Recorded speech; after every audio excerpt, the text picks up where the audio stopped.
如果说上一期漫步的苏州河流淌着上海温婉厚重的过去，那么今天就让我们沿着一条崭新的路线，一同去探寻上海的未来。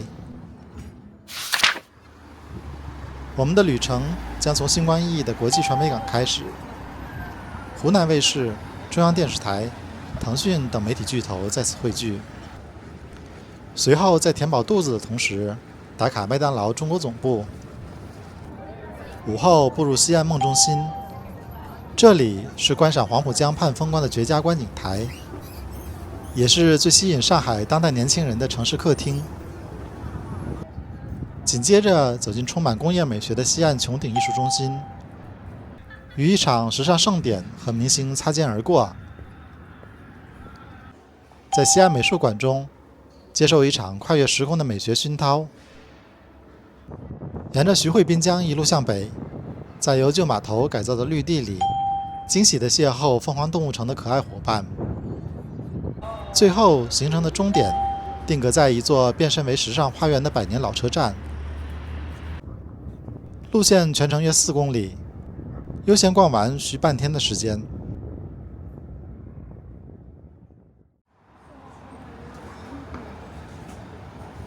从地铁11号线龙耀路出来，就被高楼大厦包围着。这里是近几年刚建成的西岸传媒港，入驻了众多的传媒公司，包括中央电视台华东总部、湖南卫视芒果广场。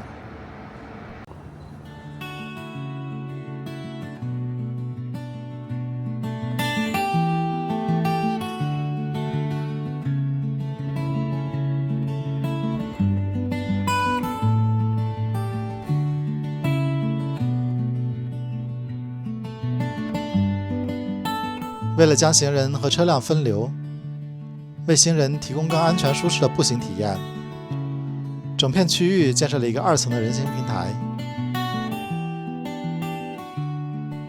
除了连接各个商务楼外，也为游客和办公族们提供了一个巨大的休闲空间。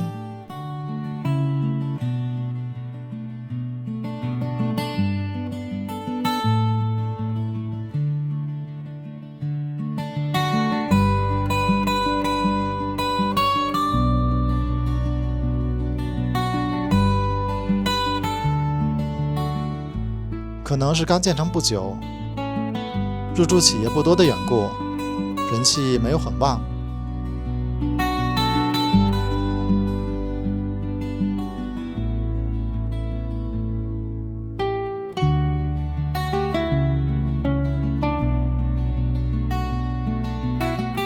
这座形似魔方的建筑是麦当劳中国总部，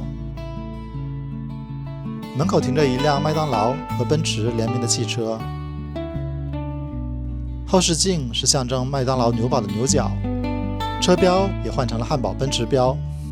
要是开上路的话，回头率肯定超高。因为中国内地麦当劳由中信集团运营，餐厅1楼是中信书店和麦咖啡的融合，2楼才是真正的麦当劳餐厅。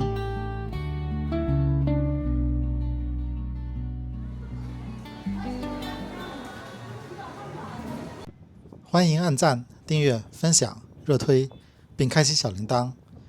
您的肯定是我创作的最大动力。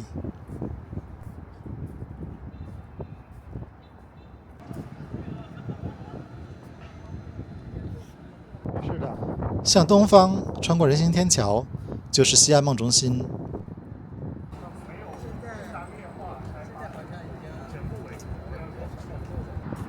这里的前身是1920年建成的上海水泥厂，通过保留库房、统仓等工业建筑结构，经过10年的改造，形成演艺文化和时尚购物等区域。这座厂房在2023年还是这个样子。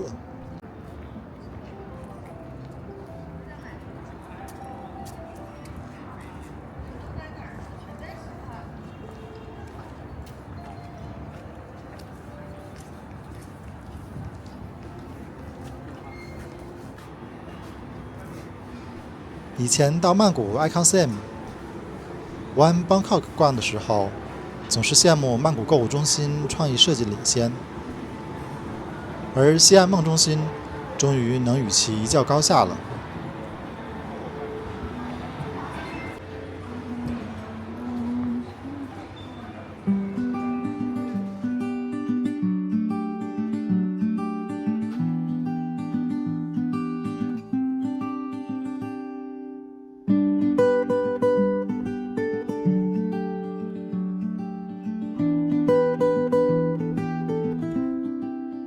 与梦中心隔江相望的是上海另一个新开发的区域——前滩。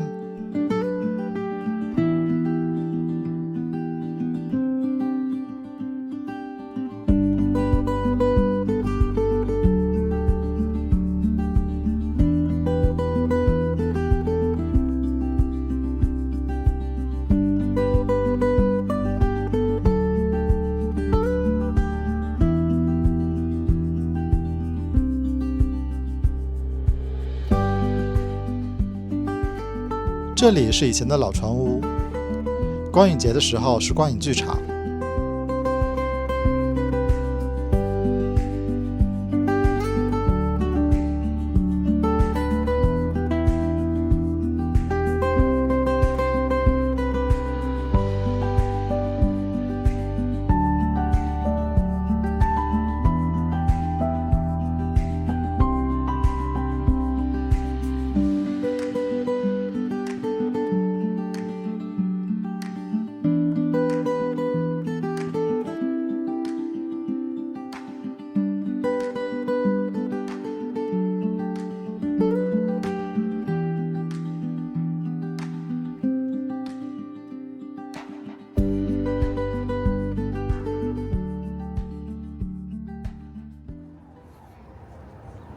拍摄的时候正赶上淘宝天猫双11在这里举办超级快闪发布活动。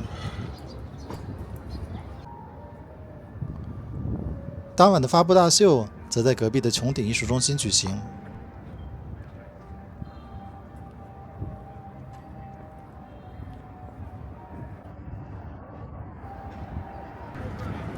沿着徐汇滨江还有观光车运行，5元一个人，走累了也可以多一种选择。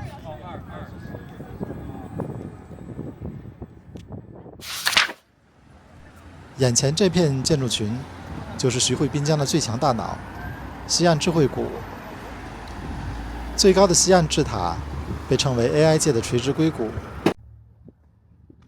微软、阿里巴巴、华为等顶尖科技机构齐聚于此，艺术与科学在这里碰撞，驱动着上海面向未来的创新引擎。或者是航拍那种不知道，只知道。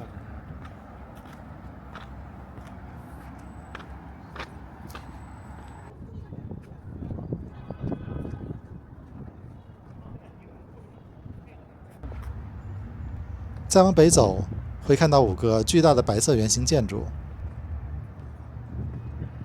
这5个白色圆罐曾经是龙华机场的航空燃油罐。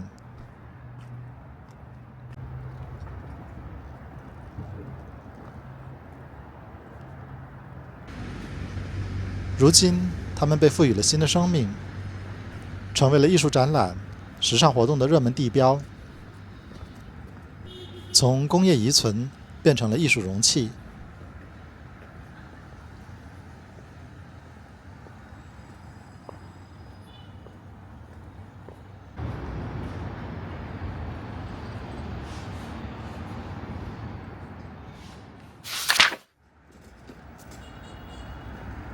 继续向前，就来到了西岸美术馆。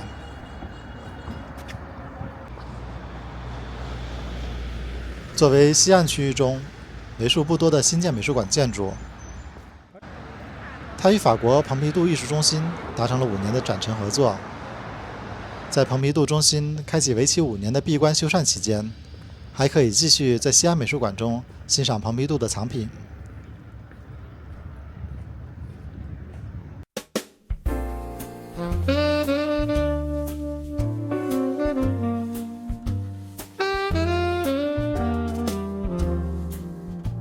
它和周边的龙美术馆、余德耀美术馆一起，共同将徐汇滨江打造成上海无可争议的文化新名片。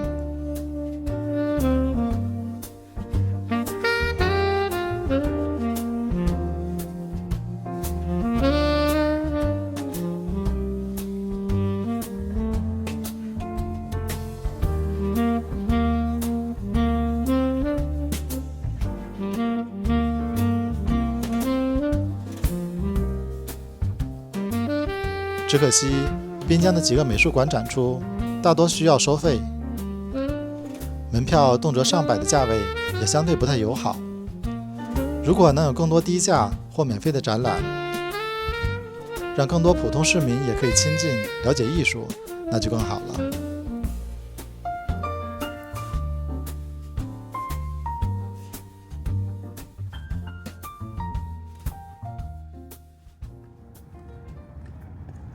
走到江边，已经能远远地看见陆家嘴三件套的身影。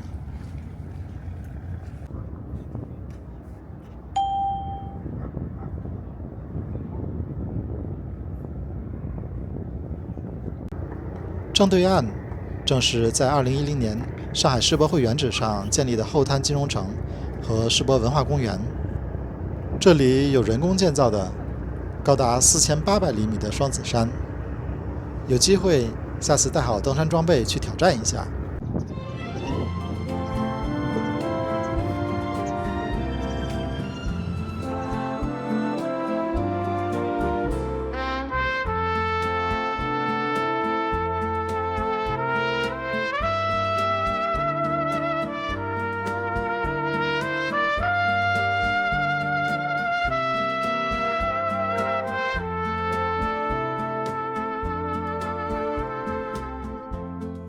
路边隐藏着一家复古风格装修的肯德基。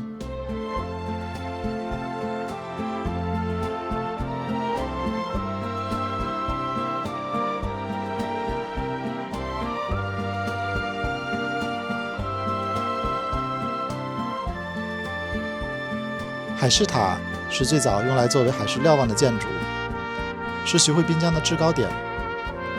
现在以上海市花白玉兰、中国传统细口瓷器和稻穗为概念改建而成。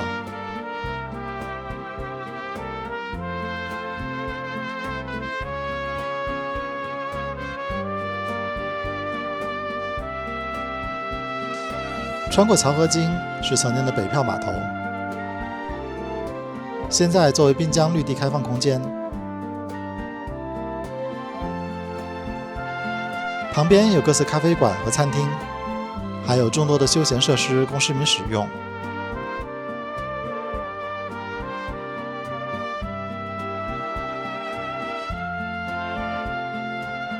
很多市民在此跑步，在草坪上露营，带着宠物散步。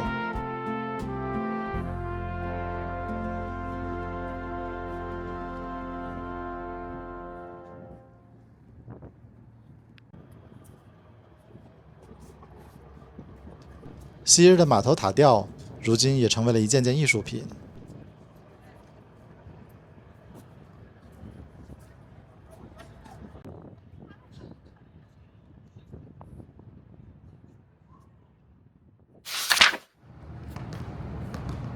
在这里还能邂逅凤凰动物城的老朋友们。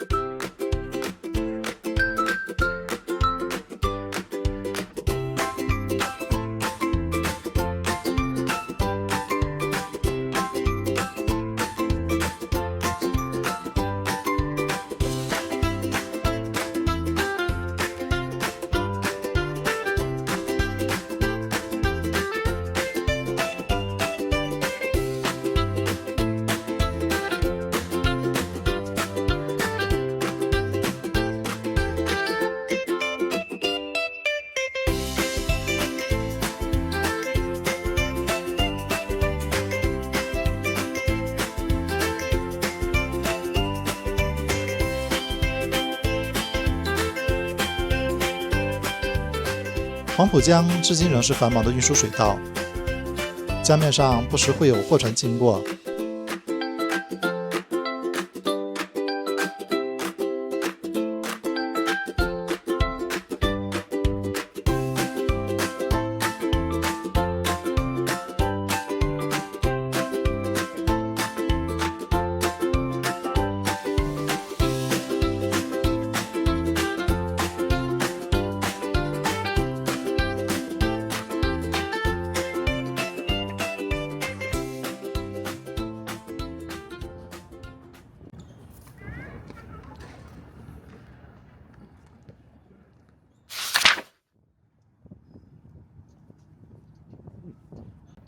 最后一站，我们到达新美术馆。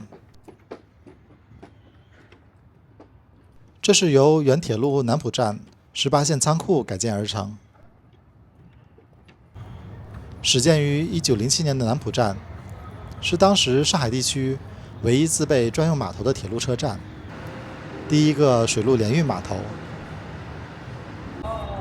所以在美术馆边还停着一列火车。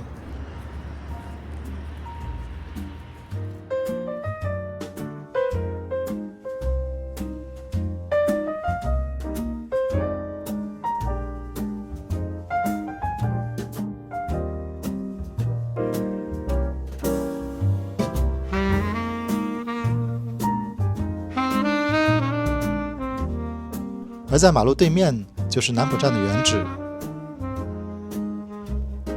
现在已经改造成了商业综合体。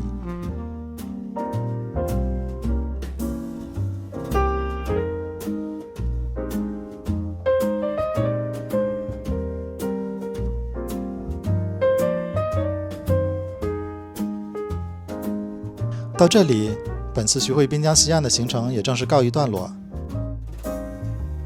感谢大家跟随我的镜头，一起漫步这段精彩的旅程。更多的影片会定期更新，欢迎订阅频道。